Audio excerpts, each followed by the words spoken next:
Добрый вечер. В эфире информационный выпуск Амшевшара. Коротко о темах в сегодняшнем выпуске. Избранный президент Абхазии Бадыр Гунба посетил село Гуада Чимчирского района, где встретился с местными жителями и принял участие в открытии спортивного зала при Гуадской школе. Под председательством исполняющего обязанности премьер-министра Владимира Делба состоялось заседание штаба по борьбе с майнингом криптовалют. Совсем скоро на территории республиканской больницы появится первый в Абхазии ангиограф.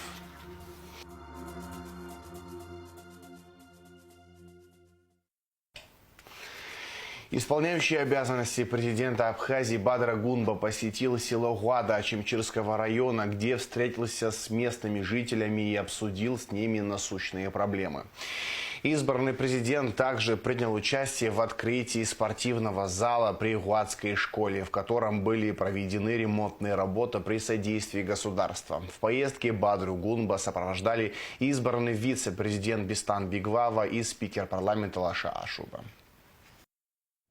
Этого дня ждали все – педагоги, ученики и их родители. И вот он, новый, комфортный, обновленный спортивный зал, получивший вторую жизнь.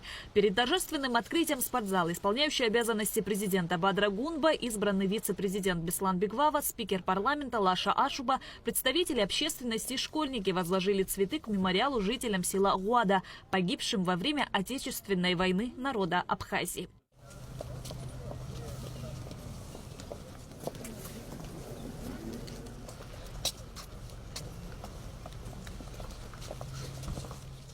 Это кадры спортзала до ремонта. Пола вовсе не было. Его заменял гравий. Но даже в таких условиях учащиеся показывали хорошие достижения в спортивной жизни. В короткие сроки проделана большая работа. В школе обучаются 25 детей. Совершенно новый и красивый спортзал стал для них отличным подарком.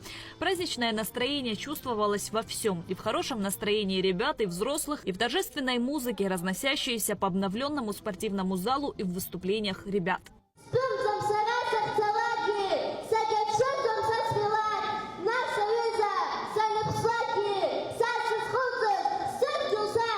Спорт – один из важнейших факторов, определяющих здоровье нации. Выступающие выразили надежду, что с новым спортивным залом будут новые спортивные достижения и сохранены лучшие традиции школы.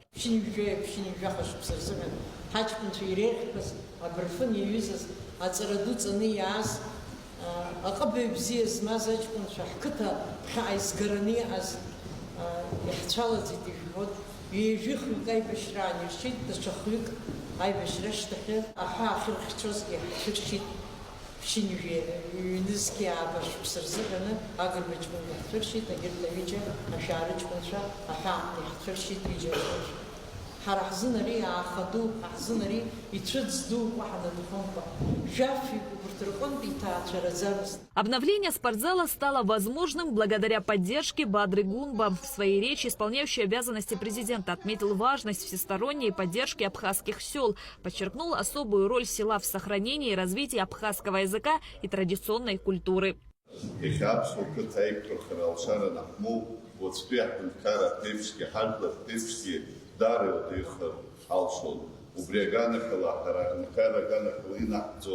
Табуха Ахара Ариха Набену Ахвалпша Ау Эхай Яптота Гулазайша Агуба Кырджерейхна Асипш Ауско Мекугату Хара Пенткара и Патнизмо Хапсуардло Ардо Хар культура Холща Хыцнахо Кыто Убреганихала Яхалшу Зикнахзот Акыта Ахацкаларызы ара сырасыл цыдла избит эйвычым его атагылыза ашаудыру бзидзын издырот район Хадара имтырдылоза старых яхыбзала его проблему хазыги цбзипшу яхалшу ганахала харта узко хархацкалот хальдыр артагылыза ашаихтрызы дачызныги табу хархасу шараш мухчала Джибаз бо хавя кыта ипн хова и хах кыта к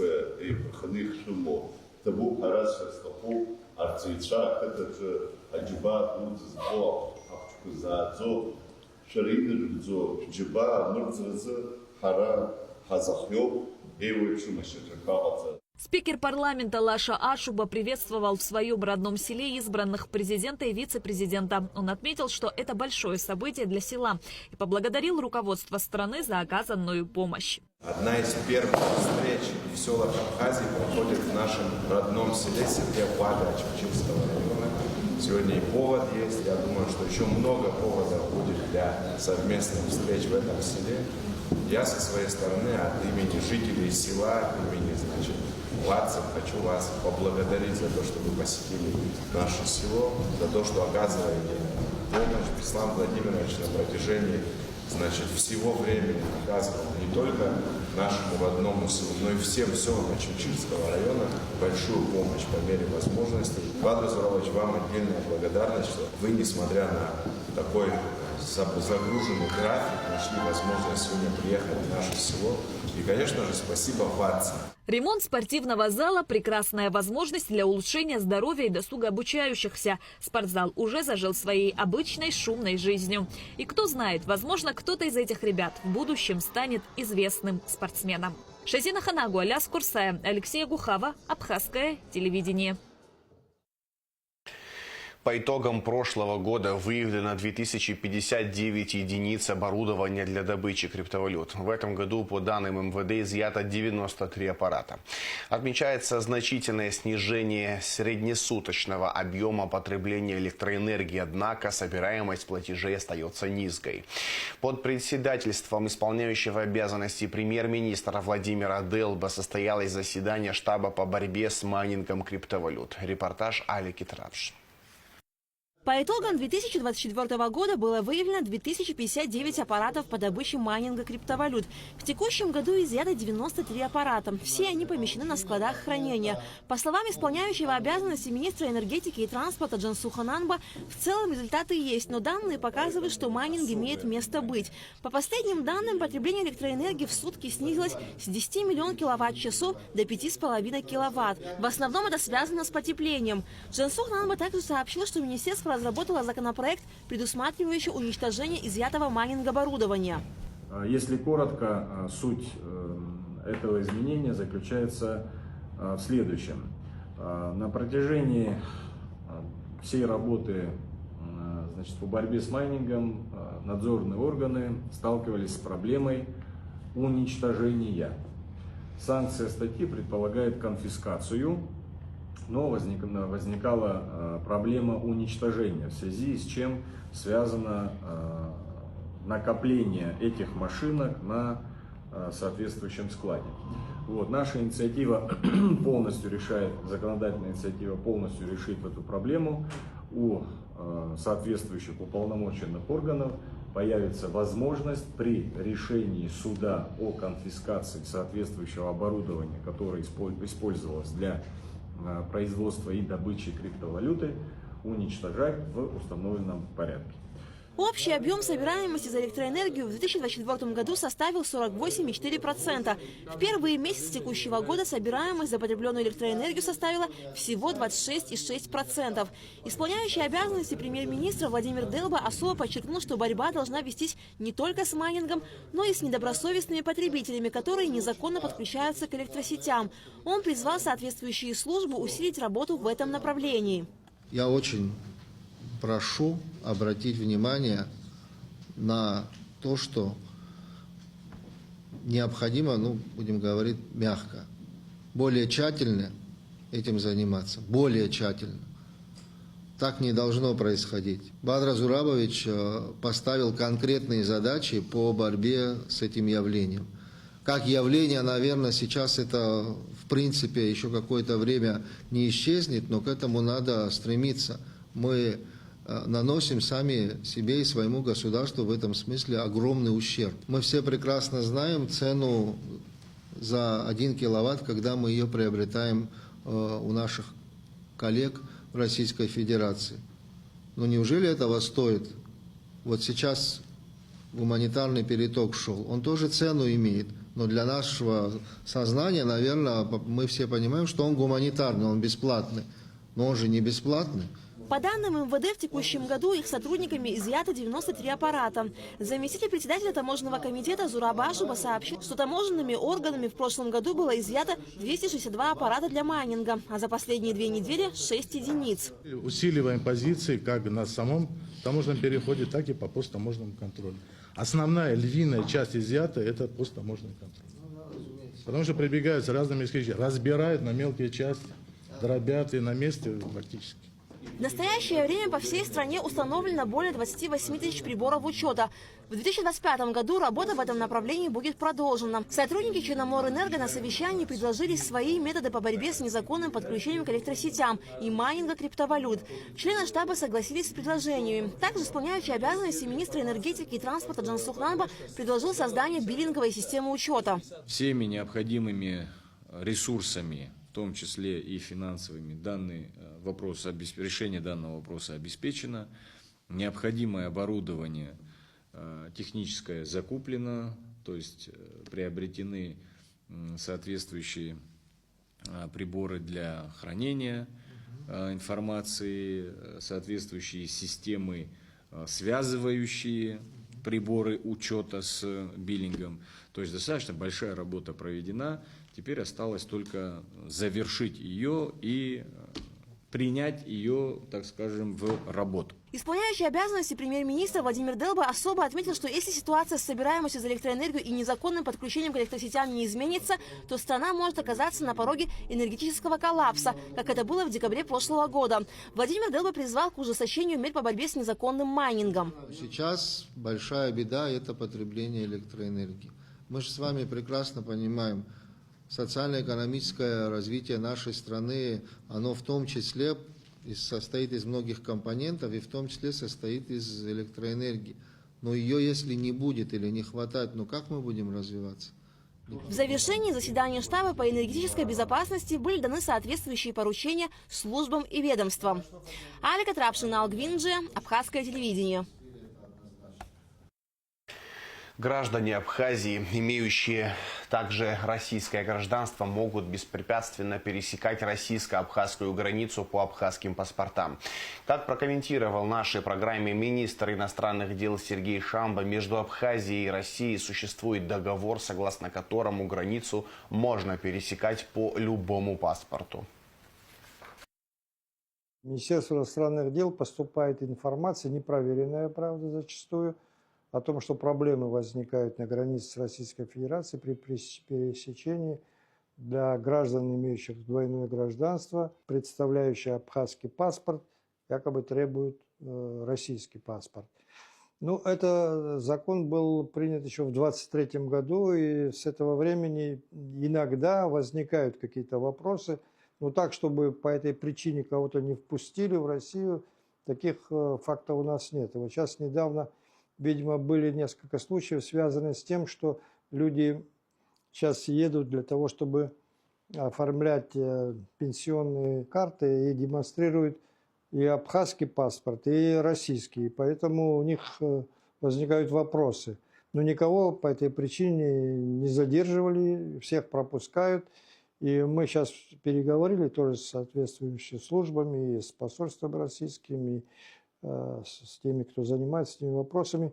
Не должно быть проблем. У нас договор с Российской Федерацией, и там признано, что по любому из этих паспортов, российскому, абхазскому, по загранпаспорту российскому, по внутреннему паспорту, по абхазскому загранпаспорту, по абхазскому дипломатическому, по всем этим документам можно пересекать границу. С 23-го еще года действуют такие правила, и иногда, изредка, правда, возникали такие случаи, но особых проблем не было до сих пор. Ну, чтобы в будущем всякие такие возможные случаи предупредить, мы хотим все-таки проработать какой-то более четкий механизм. Кассационная коллегия по уголовным делам Верховного суда отказала в удовлетворении кассационной жалобы стороны защиты бывшего директора Абхазтопа Беслана Авицба. При этом в резолютивную часть приговора внесены изменения в части назначенных наказаний.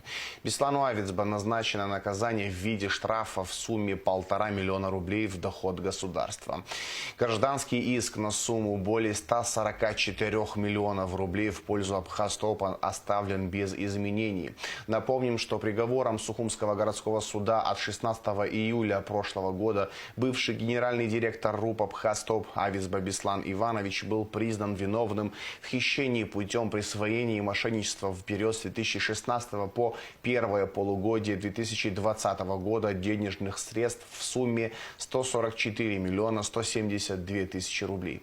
Не согласившись с выводами суда первой инстанции, сторона защиты обжаловала приговор в кассационную коллегию Верховного суда.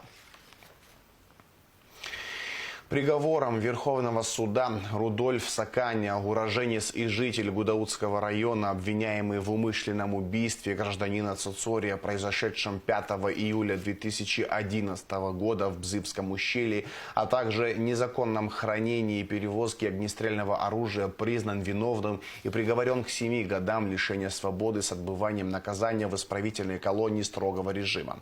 Суд также удовлетворил гражданский иск супруги и матери погибшего на сумму 1 миллион рублей. Саканя вину в предъявленном обвинении ни в ходе предварительного, ни в ходе судебного следствия не признал. Он скрывался от органов расследования более 12 лет и был задержан 17 ноября прошлого года. У жителя Ачимчирского района изъято наркотическое средство. Подробности в оперативной съемке МВД. Незаконно приобретенное и хранимое без цели сбыта наркотическое средство изъято у жителя села Кутол Саканя Тимураза Зауровича, 1983 года рождения. Товарищ задержанный, имеется ли при вас что-либо запрещенное в гражданском обороте, оружие, наркотики, боеприпасы, психотропные вещества? Если имеется, укажите, пожалуйста, где оно у вас хранится. Имею план, без него не могу, курю постоянно, в кармане лежит, могу показать. Граждане понятые, обратите внимание, в левом переднем кармане носимых брюк гражданина Сакания синего цвета обнаружена белая пачка из-под сигарет фирмы «Арарат», в которой хранится фольгированный сверток серебристого цвета. Гражданин Саканя был задержан в селе Дранда Гулырбского района в ходе проведения оперативно-профилактических мероприятий сотрудниками уголовного розыска районного отдела внутренних дел. Принадлежность изъятого вещества к наркотическому средству каннабис установлена в результате исследования в экспертно-криминалистическом центре МВД Абхазии. Группой дознания Гулырбского РОВД по признакам состава преступления, предусмотренного частью 1 статьей 223 Уголовного кодекса Республики, в отношении гражданина Саканя возбуждено уголовное дело. На время предварительного следствия последний отпущен под подписку о невыезде и надлежащем поведении. Новые возможности абхазской медицины. Совсем скоро на территории республиканской больницы появится первый в Абхазии ангиограф. Благодаря новому оборудованию у пациентов появится возможность, не выезжая из страны, проводить диагностику и лечение сердечно-сосудистых заболеваний, а также проводить операции. Строительство отдельного помещения для современного высокотехнологичного аппарата уже идет. На месте работ побывала Гугуца Вардания. Шаг вперед в лечении и диагностике сердечно-сосудистых заболеваний. Совсем скоро в Абхазии появится первый ангиограф. Это современный высокотехнологичный аппарат, с помощью которого под воздействием рентгеновского излучения можно визуализировать просвет сосудов и полостей сердца. Действительно, такого уровня эндоваскулярной хирургии в республике никогда не было. Это впервые такой аппарат, ангиограф, будет установлен на территории республиканской больницы. Благодаря помощи Российской Федерации. Российская Федерация предоставляет нам оборудование современное. Для ангиографа на территории республиканской больницы будет построено новое помещение, которое соединится с главным корпусом медучреждения. Ангиографический комплекс займет 169 квадратных метров во дворе головного республиканского республиканского медучреждения. Здесь все будет оснащено под эндоваскулярную хирургию. То есть там будет операционная, где непосредственно будет стоять ангиограф, значит, будет предоперационная, все необходимые помещения, которые будут согласованы, и на сегодняшний день согласованы с Российской Федерацией по Санпину, по всем нормам и критериям, которые вводятся в Российской Федерации. То есть пациент, который приезжает на территорию республиканской больницы, это будет отдельная пристройка на заднем дворе через определенный рукав. Теперь граждане Абхазии с сердечно-сосудистыми заболеваниями смогут получить помощь, не выезжая за пределы страны. Ангиограф – это возможность проводить коронарографию сосудов и сердца, а также стентирование. Вы знаете, что если происходят инфаркты или инсульты, и нужно оказывать помощь пациентам в виде эндоваскулярной хирургии малоинвазивной, то мы ближайшие, это Сочи, 4-я больница, и потом это Краснодар, краснодарские клиники, 1-я краевая, там мы санавиации возим, но вот это я уже много раз говорил, золотой час, он теряется, поэтому было принято решение совместно с российскими коллегами, и на встрече с Михаилом Альбертовичем Мурашко этот вопрос обсуждался, о том, что здесь нужен вот такой, условно говоря, региональный сосудистый центр, где будет весь комплекс этих мероприятий оказываться на территории республики. Проектно-сметная документация ведется Управлением капитального строительства Абхазии и Минздравом России. Проводятся консультации с профильными российскими медучреждениями. Уже началась подготовка специалистов для работы в ангиографическом комплексе. То есть это наши кадры, которые сейчас поедут на рабочие места в российскую клинику, будут проходить стажировку на таких же аппаратах в российских клиниках. Потом мы уже договорились о том, что и это все согласовано, все эти позиции согласованы с Минздравом Российской Федерации, лично с Михаилом Альбертовичем, о том, что на первом этапе приедут ведущие российские специалисты, которые будут начинать вместе с абхазскими коллегами эти вот оперативные вмешательства, как бы курировать эти направления, ну и потом постепенно уже наши все это будут сами делать. Но такой контроль на первом этапе, он будет присутствовать из крупных федеральных российских центров. И это правильная позиция, потому что так надо, во всем мире такая практика. Ангиограф в Абхазии появится благодаря договоренностям и поддержке российского Минздрава. Строительство помещения под оборудование финансируется за счет средств абхазского бюджета. Было совещание у исполняющего обязанности премьер-министра Делба Владимира Валерьевича. Присутствовал я и присутствовал Тимур Михайлович Агрба, это управление капитального строительства. Владимиру Валерьевичу Делба было дано поручение осуществлять строительство необходимого помещения под ангиограф средствами Республики Абхазия. Предварительная дата открытия ангиографического комплекса 1 июля. Гугу Савардания и Налгвинже, абхазское телевидение. А сейчас расскажем о погоде. В пятницу 21 марта в Абхазии ночью и утром местами возможен дождь, туман. Днем без осадков. Температура воздуха ночью 1-6, днем 5-10 градусов тепла. Температура морской воды плюс 11 градусов.